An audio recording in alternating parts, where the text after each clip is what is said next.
बिस्मिल्लाहिर्रहमानिर्रहीम। Welcome to my channel Hania health and beauty tips. अस्सलाम वालेकुम दोस्तों, आज मैं आपके साथ शेयर करने वाली हूँ कि आपके चेहरे के ऊपर जो पाए जाने वाले ओपन पोर्स हैं और चेहरे के जो गड्ढे भरने के लिए जो मैं आपको बताने वाली हूँ वो दो ट्रीटमेंट हैं। जी हाँ, इन दोनों को आपने बैक टू बैक करना है। सबसे पहले हमने क्या चीज़ इस्तेमाल करनी है, सबसे पहले हमें चाहिए कुकम्बर। फ्रेंड्स, आपने इसको पील ऑफ नहीं करना बल्कि इसको हमने यूं ही कटिंग कर लेना है। फिर इसके बाद लेमन के छिलके को आपने पील कर लेना है, इसको हमने यूज़ करना है और इस चीज़ को भी, अंदर वाली चीज़ को भी यूज़ करना है। लेकिन ये जो लेमन के छिलके हैं इनका इस्तेमाल भी हम इसके अंदर करेंगे, ये मैं आपको बताती हूँ। और एक अदद हमने टमाटो लेना है। फ्रेंड्स, अब हमने करना क्या है, इन तमाम चीज़ों को इस शेप में आपने टुकड़ों में आपने काट लेना है। यूँ आप इनको काट लीजिए, कंबर को बिल्कुल भी पील नहीं करना। अब फ्रेंड्स, इसी तरीके से आपने टमाटो को भी कट कर लेना है। इसको बड़े टुकड़ों में आप काट लीजिए और जो मैंने आपको दिखाया है इसके जितने छिलके हैं लेमन के वो हमने इसके अंदर ऐड करने हैं। अब ये जो लेमन है इसको भी हमने मुकम्मल को इसके अंदर डाल देना है। फ्रेंड्स, इसके बाद हमने यूज़ करना है रोज़ वाटर। रोज़ वाटर के तकरीबन 5 या 6 चम्मच आप देख सकते हैं, इसको मैं ऐड करूँगी। रोज़ वाटर मैंने इसके अंदर ऐड किया है। अब मैंने इसको ग्राइंड करना है। ग्राइंड करने के बाद जो पेस्ट आएगा उस पेस्ट को एक आइस क्यूब लेना है, फ्रिज के अंदर यूज़ करते हैं, उसको आप ले लीजिए और इसका जो पेस्ट बनेगा उसको आपने उसके अंदर क्यूब्स के अंदर ऐड कर देना है और फिर आपने इसको फ्रीज़ कर लेना है। फ्रेंड्स, ये आप देख सकते हैं कि ये मैंने क्यूब से इसी का पेस्ट तैयार किया है और इसको मैंने क्यूब्स की शक्ल दी है।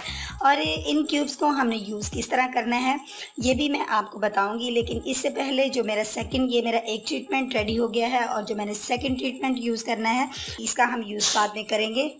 फ्रेंड्स, इसके लिए हमें कांच की कटोरी चाहिए और कांच की कटोरी के अंदर आपने सबसे पहले जो चीज़ ऐड करनी है वो मुल्तानी मिट्टी है। इसका 1 चम्मच मुल्तानी मिट्टी का ऐड कर लीजिए। इसके बाद ग्राम फ्लोर लीजिए और इसका भी आपने 1 चम्मच ही इसके अंदर ऐड करना है। और नेक्स्ट जो चीज़ मैंने इसके अंदर डालनी है वो है एलोवेरा जेल। आप जानते हैं एलोवेरा जेल एक एंटीऑक्सीडेंट का काम करती है।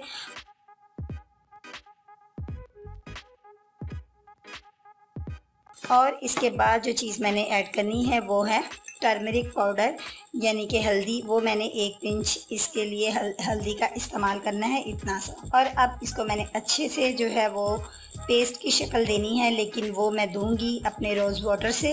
रोज़ वाटर आपकी स्किन को बहुत ज़्यादा क्लीन करता है, डस्ट रिमूव करता है। इसको अभी ये थिक है, इसको थोड़ा सा थिन बनाएंगे हम रोज़ वाटर की एडिंग और करके।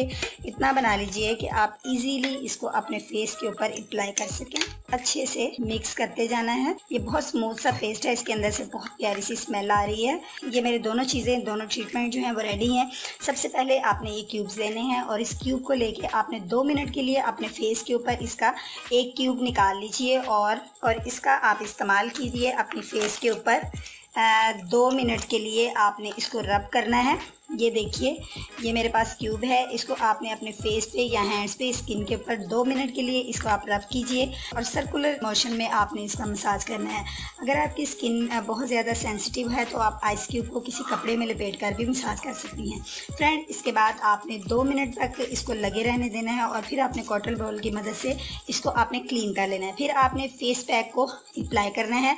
इसको आपने अपने हाथ की मदद से अपने फेस के ऊपर अप्लाई कर लेना है। 20 से 25 मिनट तक इसको अप्लाई कीजिए और फिर उसके बाद आप गर्म पानी का इस्तेमाल आपने बिल्कुल नहीं करना बल्कि ठंडे पानी का इस्तेमाल करें और फेस के ऊपर ठंडा पानी ज़्यादा अप्लाई करें और इस रेमेडी को आप बैक टू बैक यूज़ करें और क्यूब्स का मसाज कीजिए और पैक को भी आपने इसी तरीके से लगाना है जिस तरीके से मैंने बताया है। फ्रेंड्स, इन दोनों चीज़ों का इस्तेमाल कीजिए तो ओपन पोर से और हर तरह के बुरे असरात से बचाइए और जितने भी गड्ढे हैं वो इससे इम्प्रूव हो जाएंगे। तो फ्रेंड्स, मैं उम्मीद करती हूँ आप दोस्तों को आज की वीडियो अच्छी लगी होगी। अगर अच्छी लगी है तो लाइक कर दीजिए, शेयर भी कीजिए।